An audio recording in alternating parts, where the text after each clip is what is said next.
The Art of Thinking Clearly, Better Thinking, Better Decisions by Rolf Dobelli. Hi everyone, today I am going to review the book, The Art of Thinking Clearly, Better Thinking, Better Decisions by Rolf Dobelli. To err is human. Human beings are prone to cognitive errors, or barriers to clear, logical thinking. Everyone experiences flawed patterns in the process of reasoning. In fact, many of these common mistakes have a history that goes back centuries. Even experts fall prey to such glitches, which might explain why supposedly savvy financiers hold investments for too long. Identifying systematic cognitive errors will help you avoid them.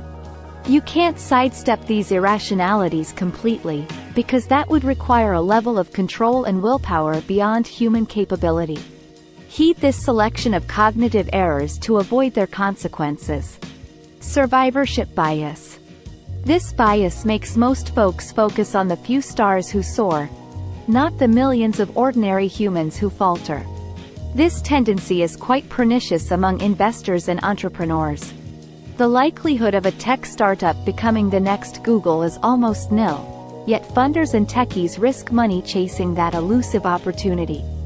Dose yourself in reality and avoid this pitfall by frequently visiting the graves of once promising projects, investments and careers. Swimmer's body illusion. You want to get in shape.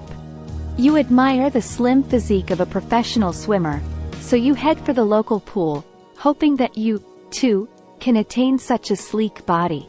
You've fallen prey to the swimmer's body illusion that causes you to confuse selection factors with results. Does Michael Phelps have a perfect swimmer's body because he trains extensively, or is he the world's top competitive swimmer because he was born with a lean, muscular build?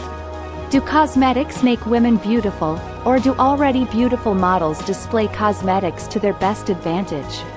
Does Harvard mold the world's best and brightest, or do the smartest kids choose Harvard? These chicken and egg conundrums cloud the waters between selection criteria and results. Sunk cost fallacy.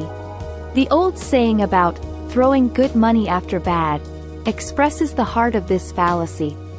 The tendency to persevere with a project once you've invested time, money, energy or love in it, even after the thrill or profit potential is gone.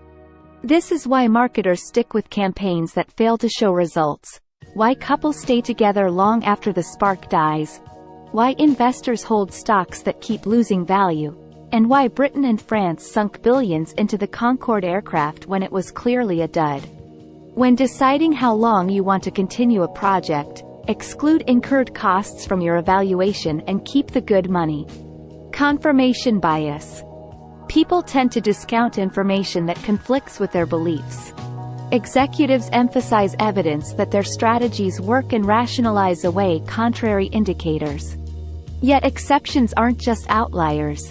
They often disprove fixed ideas.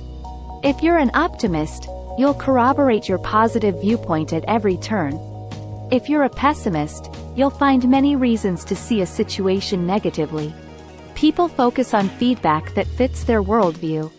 Business experts and self-help gurus concoct theories by using substantiating data and ignoring contradictory evidence.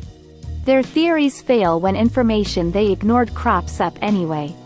Protect yourself from this bias by emulating Charles Darwin, who researched every item that contradicted his previous findings.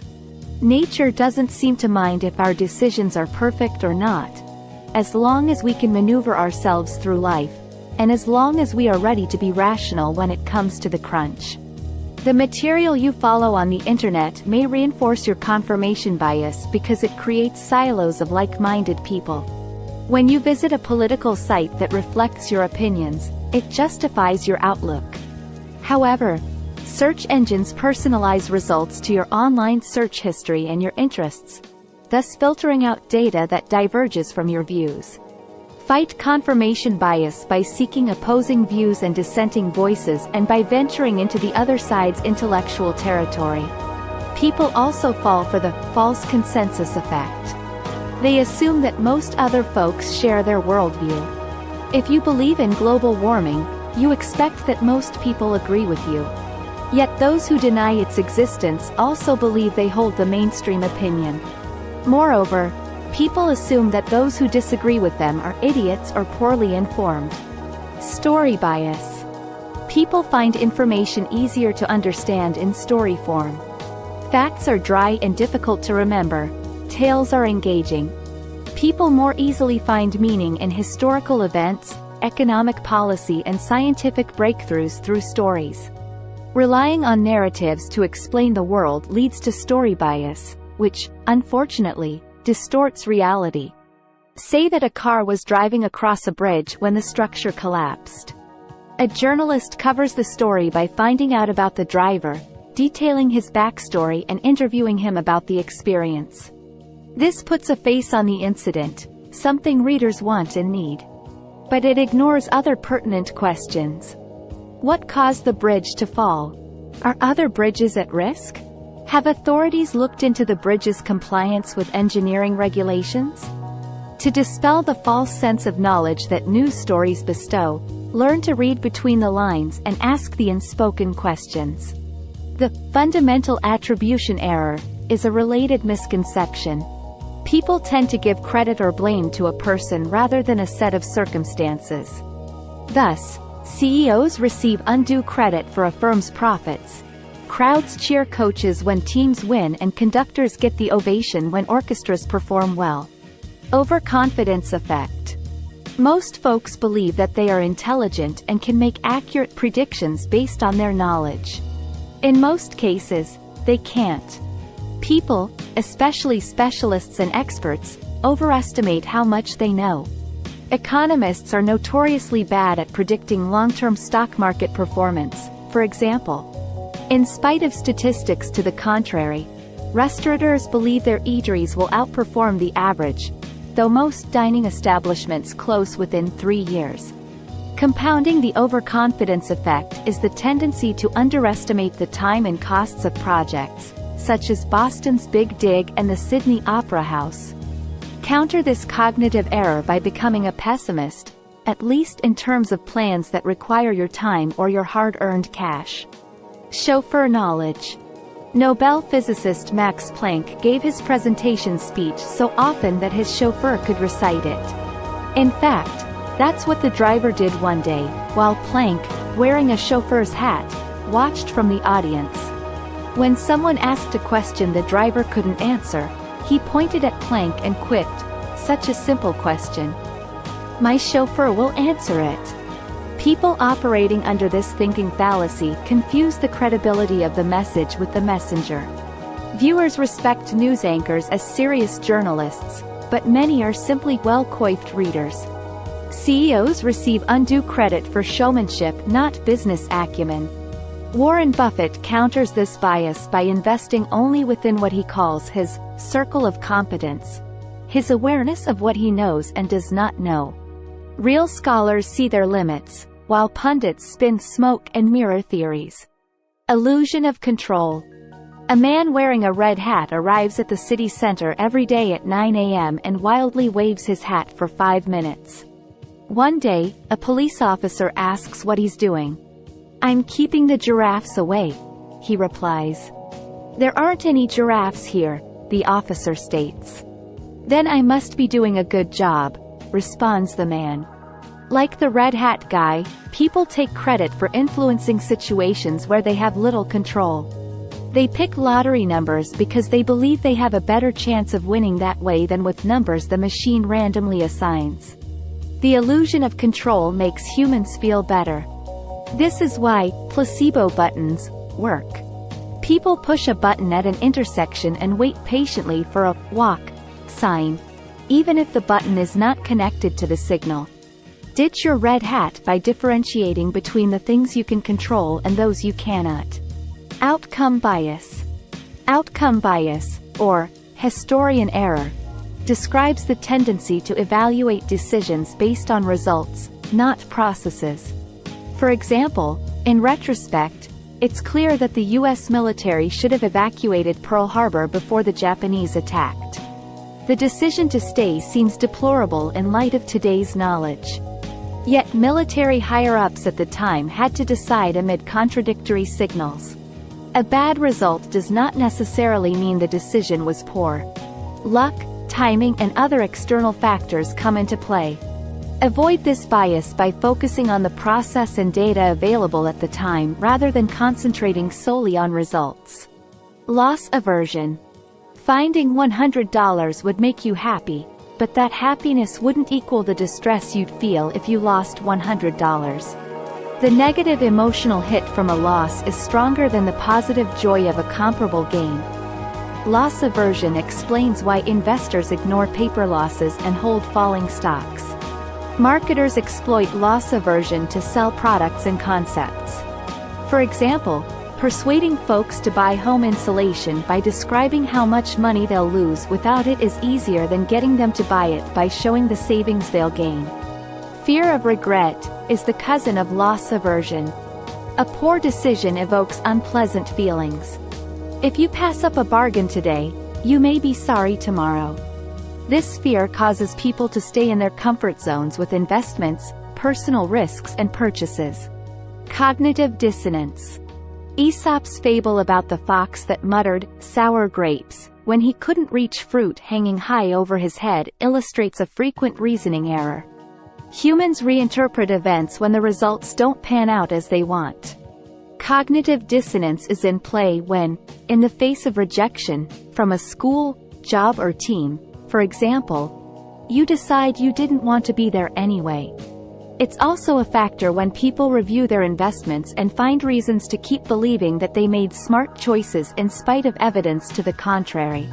Essentially, if you think too much, you cut off your mind from the wisdom of your feelings. Effort justification is a form of cognitive dissonance that causes people to rationalize their behavior. In this case, folks come to believe that the amount of effort they put into a task or project translates into higher value. IKEA exploits this tendency to its advantage by understanding that when people assemble a piece of furniture, they feel more attached to it. Similarly, difficult school entrance exams or club initiations make acceptance seem more valuable. Don't let effort justification influence your objectivity at work. The more time and effort people put into a project, the less able they are to judge it clearly. Alternative blindness. Humans don't think about all their alternatives when they contemplate an offer. Say that a city planning commission proposes building a sports arena on an empty lot. Supporters make the case that the arena would create jobs and generate revenue. They ask voters to decide between a vacant lot and an arena, but they don't mention other options, like building a school. Making informed decisions means letting go of either or choices. Ironically, modern people suffer from too many options. That's the paradox of choice. At your market, you must select from many brands of yogurt and dozens of bottles of wine.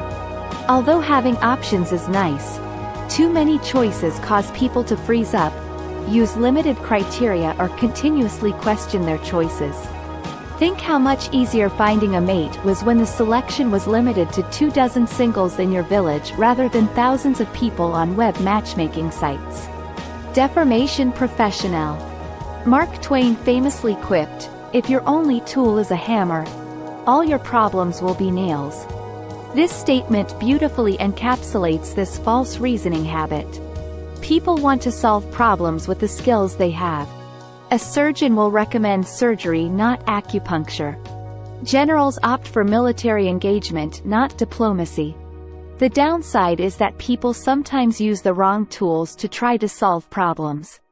Check your toolbox for the right gear and the right cognitive framework. Takeaways. Human beings are subject to irrational cognitive errors. Identifying the effect of these flaws in your thinking patterns will help you make better decisions. The survivorship bias leads people to overestimate their chances of success. In the grips of the sunk cost fallacy, folks tend to stick with a project, even a bad one, once they've invested a certain amount of time, money, energy, or love in it. The confirmation bias impels people to emphasize data that confirm their beliefs and to discard information that conflicts with their worldview. Life seems easier to understand when stories explain it, but story bias distorts reality. Due to the overconfidence effect, experts generally overestimate how much they know.